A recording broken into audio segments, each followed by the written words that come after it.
mes amis, excusez-moi pour le bruit, mais je suis sur un axe, comme vous voyez, où il y a beaucoup de voitures. Aujourd'hui, on va aller par contre dans une aire, un quartier qui est juste à côté d'ici, qui est très calme. Mais je commence sur ce qu'on appelle le Garden Ring, Sadove e Calzo, ou le cercle des jardins. Et croyez-moi, avant il y avait des vrais jardins ici. Moi je ne les ai pas connus. Je pense qu'ils n'existent plus depuis des années 30 ou des années 20. Mais il y en avait bien ici. Donc Moscou est organisé en cercles. Il y a des cercles qui sont plus près du centre. Donc le premier qui est un demi-cercle en fait, c'est le cercle des boulevards. Ma vidéo précédente, on a fait avec vous une partie de ces boulevards. Un jour on va faire l'autre partie, je vous le promets. Et deuxième cercle, c'est le cercle des jardins, Garden Ring ou Sadove e Calzo, où on se trouve en ce moment. Donc on va traverser et on va terminer la vidéo de nouveau sur les boulevards, mais vous allez découvrir beaucoup de surprises entre deux.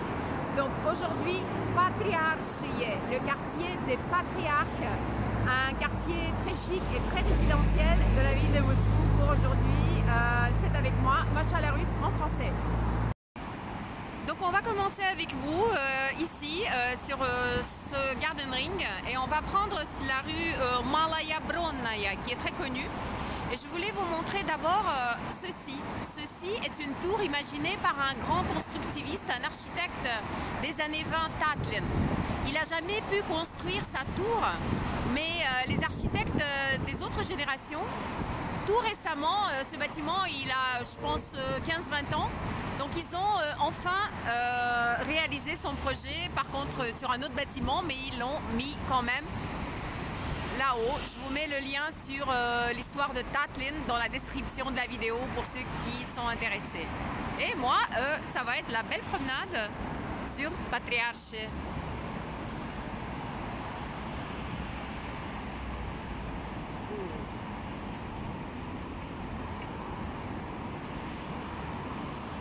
Bon, je vais avancer un peu et vous allez voir ce qui va se passer. Donc moi je suis arrivée par ici.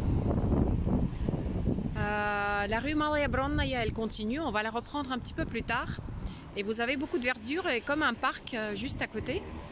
Et en fait, ici se trouve un étang. Je vais vous montrer l'étang.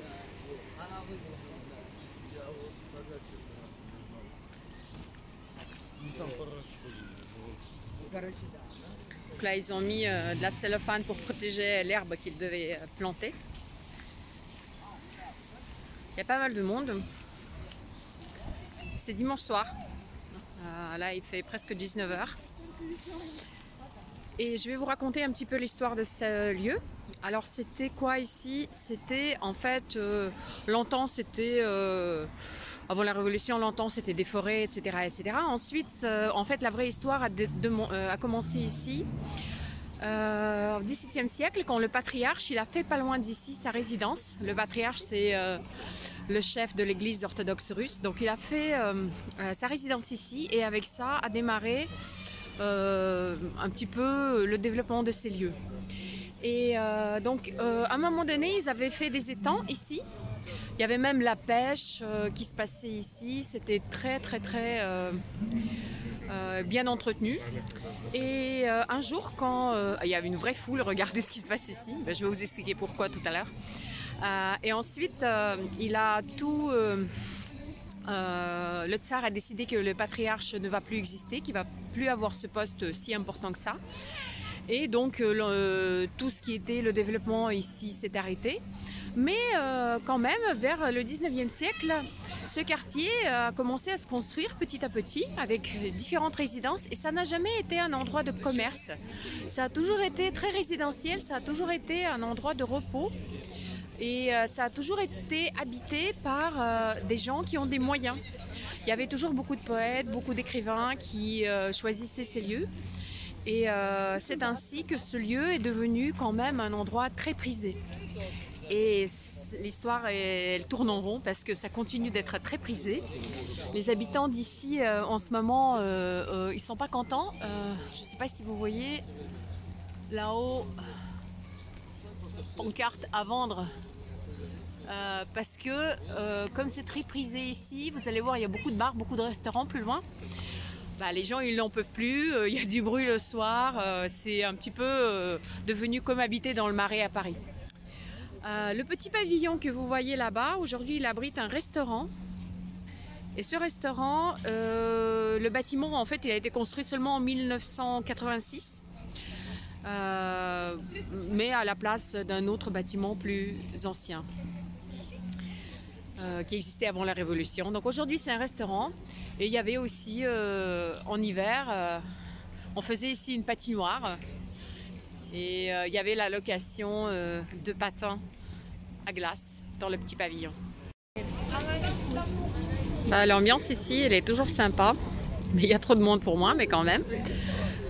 Vous voyez que les lilas sont en train de fleurir à Moscou. Ça c'est une dame qui vend des glaces. Et ce joli bâtiment rouge, c'est un des bâtiments sur Malaya Bronne. Et pour moi, c'est très personnel parce que ici, il y avait un restaurant qui s'appelait Marguerite. Bah, d'ailleurs, il y en a toujours un, mais c'est plus le même. Car cet endroit ici, il est lié à l'écrivain russe Mikhail Bulgakov qui a écrit son roman Maître et Marguerite. Pour ceux qui ne connaissent pas, je vous conseille absolument de le lire. Il est écrit au début du XXe siècle. C'est un roman un petit peu mystique qui parle de Moscou, qui parle des années d'après la Révolution et tout se passe à Moscou. Une histoire très intéressante à lire. Je vous mets le lien sur l'écrivain et vous allez trouver le roman. Je suis sûre que c'est traduit en français. Je suis absolument sûre que c'est traduit en français. Donc j'ai découvert un petit peu ces lieux aussi avec des amis. Il y avait un très joli restaurant. À l'époque, il n'y avait pas de table dehors. Tout était à l'intérieur. Et bon là, en ce moment, c'est quelque chose comme un mix du Marais, de l'avenue Montaigne, tout ensemble quoi. Tout ensemble. Il y a des boutiques. Je vous montre pas tout, mais je vais essayer de vous montrer quand même. Et il y a toujours du trafic. Toujours du trafic. Le jour et la nuit. Donc voilà, je suis arrivée par là.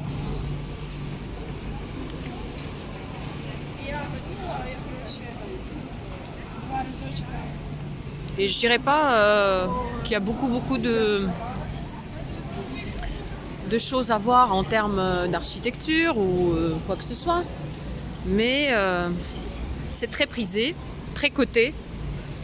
Donc c'est la raison pourquoi il y a autant de monde. Et on tombe de...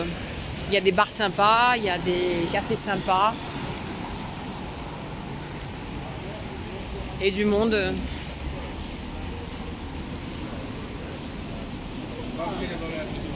Qu'on peut considérer comme des gens qui ont des moyens. Voilà. Bon.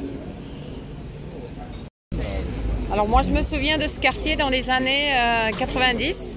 Je peux vous dire qu'il n'y avait pas autant de monde. C'était super calme. Moi je travaillais pas loin d'ici. Et jamais j'aurais pensé que ça va être comme ça dans quelques années. Bon, je tournais à gauche parce qu'il y avait un petit peu trop de bruit, trop de monde sur Malaya Bronne. Ça c'est le parking payant. Et voilà, je vais aller un petit peu dans les petites rues ici à côté, voir s'il n'y a pas des choses sympas à voir. Un petit square.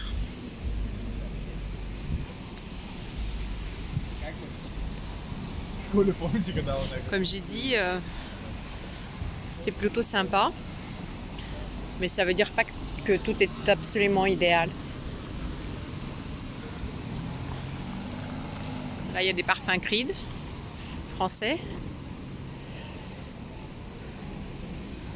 Je porte un parfum Creed d'ailleurs en ce moment, en plus.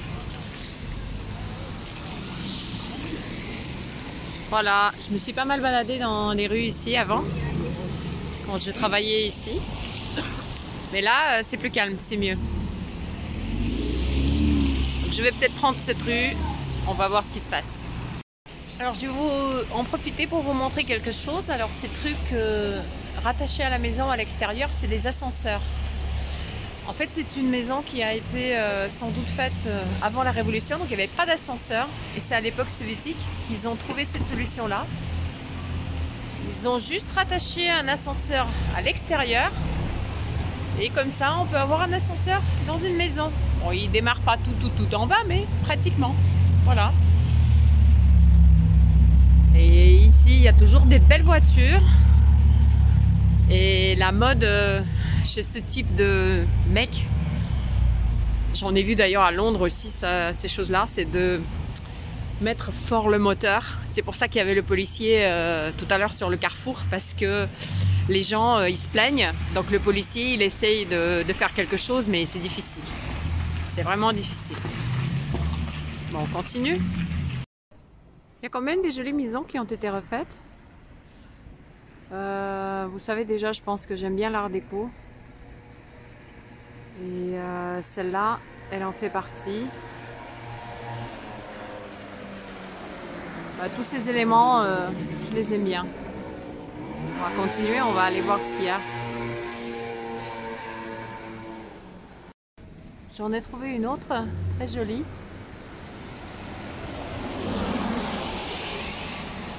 Voilà, j'aime beaucoup ces éléments, c'est vraiment très joli. Bon, il y a un petit restaurant en bas, et toujours des jolies voitures. Et on continue. Donc là je suis sur une rue qui s'appelle Balshaya Bron, et ce que vous voyez en face, c'est la grande synagogue de la ville de Moscou. Vous voyez bien que c'est pas une synagogue qui est ancienne, elle est construite peut-être il y a 15-20 ans. Mais elle est vraiment très grande. Très jolie.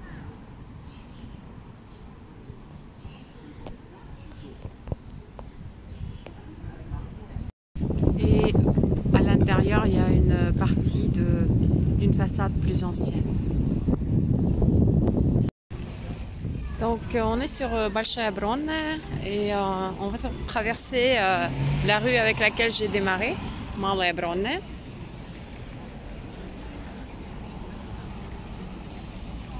Alors tout ce bout, je ne l'ai pas fait, il y a trop de monde, mais bon, ça reste sympa. Ça c'est un petit monument. Et si on se dirige là-bas, on va arriver vers les boulevards. J'étais il y a une semaine pour vous.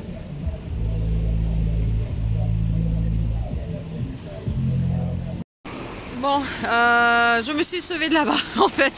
Alors ça c'est les boulevards, ça c'est le dernier, non c'est pas le dernier, c'est celui à Senikitsky, c'était pas le dernier qu'on avait fait la semaine dernière, à côté de la petite fontaine et l'église où s'est marié Pouchkine. Pourquoi je me suis sauvée? Parce que j'ai du mal dans cette ambiance-là, mais je vais en profiter pour vous montrer une très belle maison d'un grand architecte de l'art déco, qui est pas loin d'ici puisque je suis à côté, et au moins je vais vous la montrer, ça va me compenser mon choc moral. Bon, pourquoi je dis ça? Mais tout simplement j'ai du mal à me trouver quand il y a trop de monde et ce type de gens autour de moi. Mais bon, il fallait vous montrer que ça existe.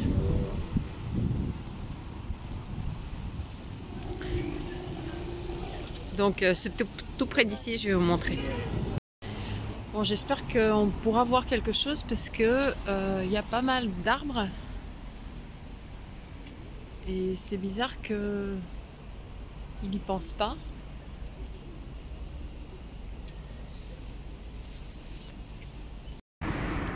Bon, le problème c'est que j'arrive pas à vous le montrer parce que il y a de la végétation, des lilas qui ont grandi et la maison elle est juste derrière.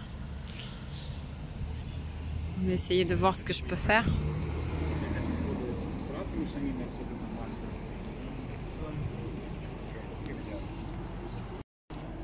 En fait, la maison elle est derrière la végétation. Je vais être obligée de vous trouver une photo. Je vais vous montrer juste le petit bout du décor. Alors c'est l'architecte Chertel qui a fait cette magnifique maison. Elle a été habitée avant la Révolution par une famille noble. Et ensuite, c'était l'endroit où a vécu l'écrivain Maxime Gorki, pour ceux qui connaissent. Alors, je vais faire par petits bouts. Ça, c'était l'entrée. Regardez la grille. Regardez les fenêtres.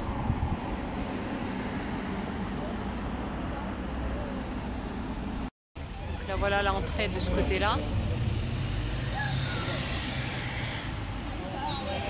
Et les iris là-haut en mosaïque sont magnifiques.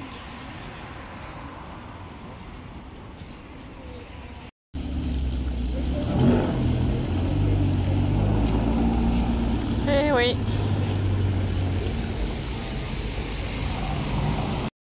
Et voilà qu'en rentrant, j'ai trouvé une maison qu'on voit bien et que c'est aussi de l'art déco. Et c'est une maison particulière parce que la personne qui a imaginé cette maison, il était le propriétaire et l'architecte lui-même.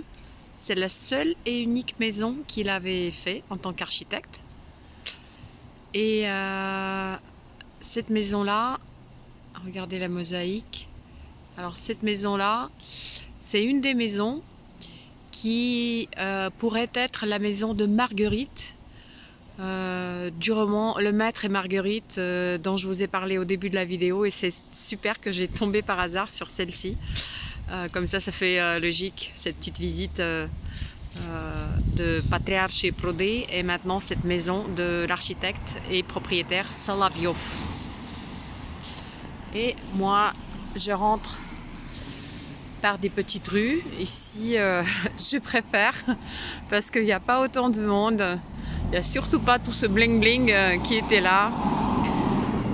J'avance vers Novi Arbat. Je passe devant une salle de concert. Il n'y a pas de concert aujourd'hui. Mais c'est un monument à Gniesena, qui était la fondatrice d'une grande école, la meilleure école musicale à Moscou. Voilà, c'est leur salle de concert. Et voilà. Donc je pense que je vais terminer ici cette vidéo que j'ai fait un tout petit peu à l'improviste. Je suis désolée pour peut-être mon évasion du quartier des Patriarches. Mais bon, vous connaissez maintenant, moi j'ai plus envie d'y retourner, c'est mon avis personnel.